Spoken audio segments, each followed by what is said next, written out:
In this video, we uncover the chilling story of Marta Calvo-Barran, a young woman whose disappearance in Spain exposed one of the country's most disturbing criminal cases. Marta Calvo-Barran, 24, failed to show up for a meeting with her mother, Marisol Barran, on November 7, 2019. Her phone went unanswered, and her texts remained unread. This sudden silence was the last sign of Marta. Her final communication placed her in the small town of Manuel, south of Valencia. At first, the disappearance seemed like a common mistake. Marta might have stayed out late or lost cell service. But by the morning of November 8th, Marisol's worry deepened. Marta was the eldest of 3 children, a young woman who worked in the hotel business but dreamed of opening a nail salon with her mother. They had already found a location and were ready to sign the lease, an exciting new chapter in their lives. Marta and Marisol were exceptionally close and trusting, texting and calling each other daily. Their relationship was built on love, not rigid orders. Marisol, a single mother who worked hard as a warehouse supervisor, knew her daughter's habits intimately. Marta's sudden and complete silence was not just unusual. It was a definitive alarm, a piercing signal that her carefully built world had been shattered.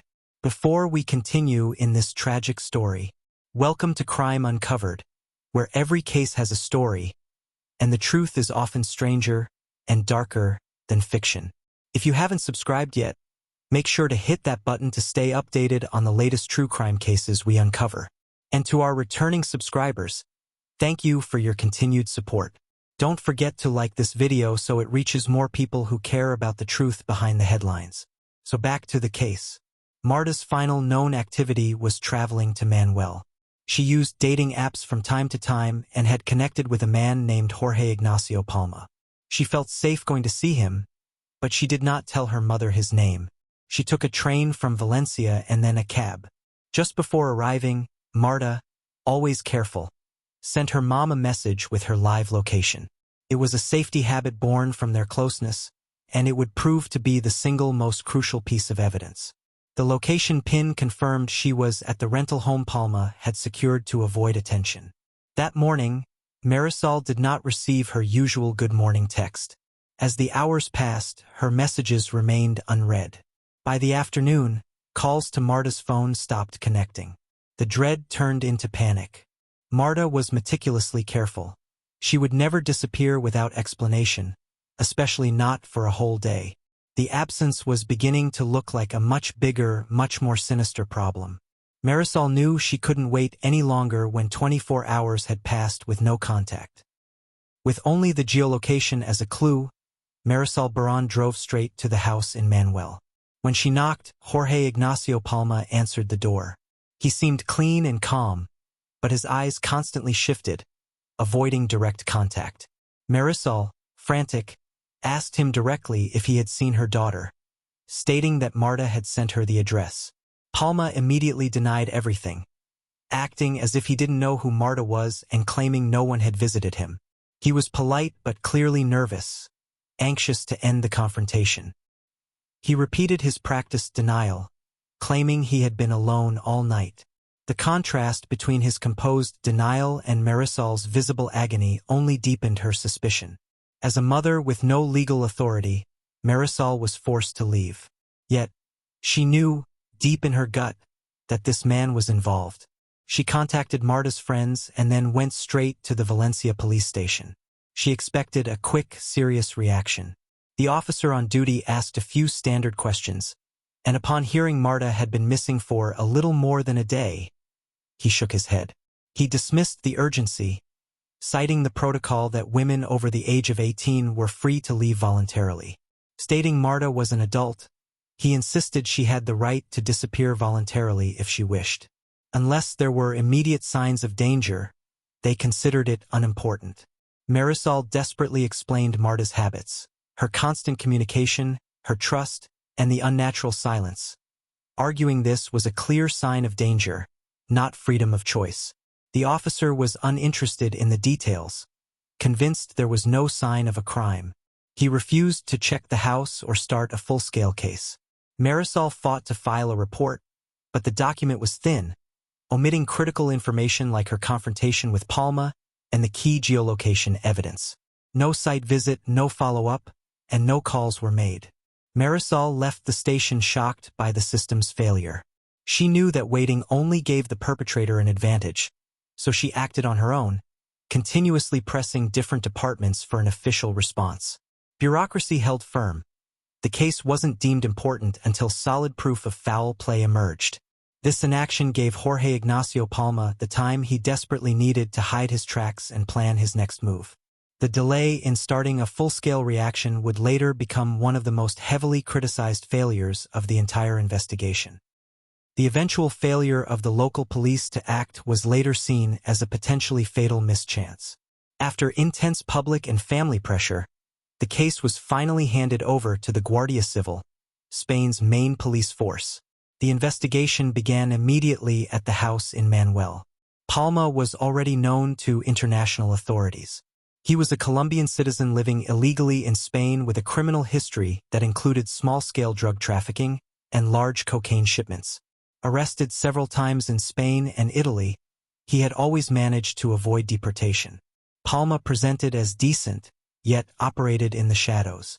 He chose Manuel specifically for its isolation, knowing police interference would be rare, a strategic choice for his illegal activities.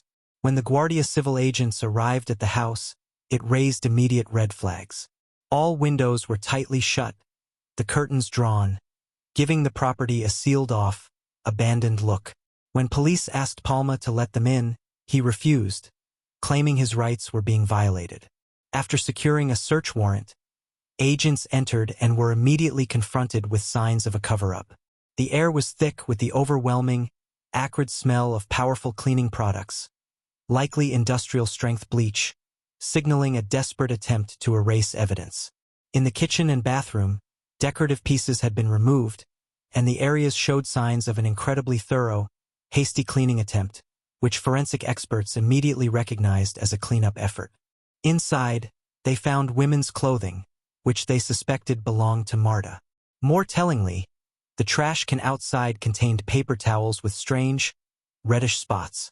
Forensic teams collected fabric, hair, and organic matter with meticulous care. Under specialized lighting, tiny, cleaned marks on a wall were visible, consistent with bloodstains.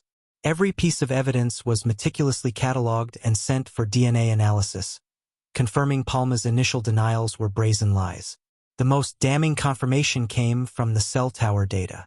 Marta's phone lost service precisely next to Palma's house, and the last data ping matched the location she had sent her mother on the evening of November 7th. After that, her device was silent. The proof was conclusive. Marta had been at Palma's house, and something terrible had happened there. The case was formally reclassified from a missing person report to a homicide investigation. As the evidence mounted, Palma's previous statements became nonsensical, his initial composure gone. He became evasive and a clear flight risk. Sure enough, Jorge Ignacio Palma disappeared. He left the house soon after the initial police interviews, stopped answering his phone, and vanished for almost a full month. Investigators concluded he was actively hiding and planning his next move while the case built around him. Then, on December 4, 2019, Palma did the unexpected. He walked into a Guardia Civil station in Carcaixent and chose to surrender. He stated he was ready to tell his side of the story. During questioning, Palma claimed Marta's death was an accident. He alleged that she had died of an overdose while they were at his house together, insisting they had not intended to use drugs and that her death was quick and without violence. Palma said that panic and fear took over, particularly because of his criminal record and illegal status. He claimed he chose to dispose of her body to avoid being implicated in drug trafficking and an accidental death. He then gave the gruesome details. He admitted that he had taken Marta's body apart in the bathroom using whatever tools he had on hand. He claimed he then disposed of the pieces in various trash cans spread across Valencia, naming collection points like Alcira and Silla. He admitted guilt only for hiding the body, but staunchly denied killing her, maintaining it was a sudden, tragic accident. Investigators were skeptical from the start. Palma's meticulous actions, the industrial bleaching, the running for a month, the cold, methodical dismemberment, did not fit the description of a man panicking over a sudden accident. A panicked man flees. A calculated killer covers his tracks. His actions demonstrated planning and calculation, not impulsive fear. Furthermore, forensic experts doubted the plausibility of a fatal overdose without any obvious signs of distress or struggle. Crucially, because there was no body to examine, the cause of death could not be definitively determined, leaving a significant gap in the investigation that Palma exploited. Palma's past was scrutinized further, revealing his deep involvement in illegal drugs and a history of violent behavior. The police increasingly believed he had committed premeditated murder and was trying to mask the crime as an overdose. His confession marked the start of a much more in-depth investigation into his life. When Palma's picture was made public after his arrest, it led to a flood of new, terrifying testimonies. Other women, unconnected to Marta's case, came forward to the police. A survivor spoke out after seeing his face on television, describing a similar, horrific encounter. She recounted meeting Palma, who forced her to take illegal drugs, specifically cocaine. She stated he assaulted her sexually while she was incapacitated and then coldly dropped her off afterward, showing no concern for her welfare. As more women spoke, a clear, disturbing pattern emerged. Jorge Ignacio Palma repeatedly targeted women, often sex workers, meeting them at his residence. He would give or coerce them into using illegal drugs, primarily high-purity cocaine, and then physically or sexually assault them while they were unconscious or struggling with the drug's effects. Critically, he never sought medical help for them. These witnesses proved that his actions were premeditated, not accidental, demonstrating a clear modus operandi and calculated intent. The full scope of his violence soon became apparent. Palma was formally accused of the murder of 3 women, Marta Calvo, Arlene Ramos, and Lady Marcela Vargas, and the sexual assault or attempted murder of multiple other women. These crimes occurred over a period of about 15 months, between July 2018 and November 2019, earning him the chilling moniker the Cocaine Killer. The forensic analysis confirmed his unique and brutal method, introducing high-purity cocaine vaginally and anally to induce rapid, fatal overdoses. This targeted, non-consensual drug administration was calculated to incapacitate and kill, definitively proving the element of premeditation and malice. Despite the evidence and the confessions, Marta Calvo Baran's body has never been found. Authorities conducted extensive searches, combing through vast municipal landfills and processing plants, but the remains were never located. The burial grounds Palma named were either deliberately vague, incorrect, or had been cleared before investigators could reach them. The absence of a body remains the case's greatest tragedy and a perpetual source of agony for Marisol Baran. While the court officially recognized Marta's death due to the pattern of evidence, the lack of remains leaves the family feeling justice is incomplete, denying them the final act of mourning. Palma is believed to have lied about the exact disposal locations to slow down the case and prevent the discovery of definitive evidence. For Marisol Baran, the fight continues. Her greatest desire is simply to find her daughter's remains, to bring her home and provide a proper burial. For her, it is about restoring dignity and achieving final closure, transforming Marta from a police file into a cherished memory. Her grief and her crusade transformed into a powerful public movement, forcing Spain to confront the reality of serial femicide and the flaws in its justice system. The long-awaited trial against Jorge Ignacio Palma finally began in June 2022 at the Provincial Court of Valencia, consolidating the murders of Marta Calvo, Arlene Ramos, and Lady Marcela Vargas, along with the numerous assaults. Palma's defense was built on the denial of murder, maintaining the story that all 3 deaths were accidental overdoses and that his only crime was the disposal of the bodies out of fear. However, the prosecution presented an overwhelming case, detailing his patterns of behavior, the forensic evidence of lethal cocaine application, and the damning testimonies of the survivors. Marisol Baran delivered powerful, heart-wrenching testimony, stating, "I want my daughter back. He stole her from me."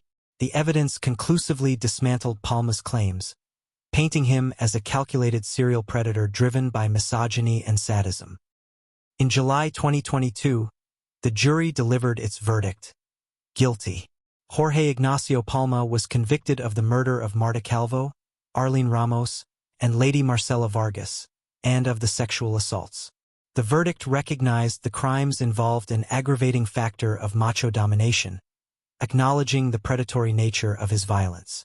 Palma was sentenced to a total of 159 years and 11 months in prison. However, the judgment did not initially impose the maximum penalty available in Spain, which is permanent revisable prison, PRP, a type of life sentence. The judge argued that Palma did not technically have a prior murder conviction since all three cases were tried together. This technicality, though hotly debated, was a legal sticking point that allowed the judge to avoid applying the harshest sentence. This legal loophole was immediately challenged by the victims' families, who argued that a serial killer with 3 proven murders deserved the harshest possible punishment. This appeal elevated the case to the Supreme Court, TS, making it a critical legal test for Spanish law regarding serial killers.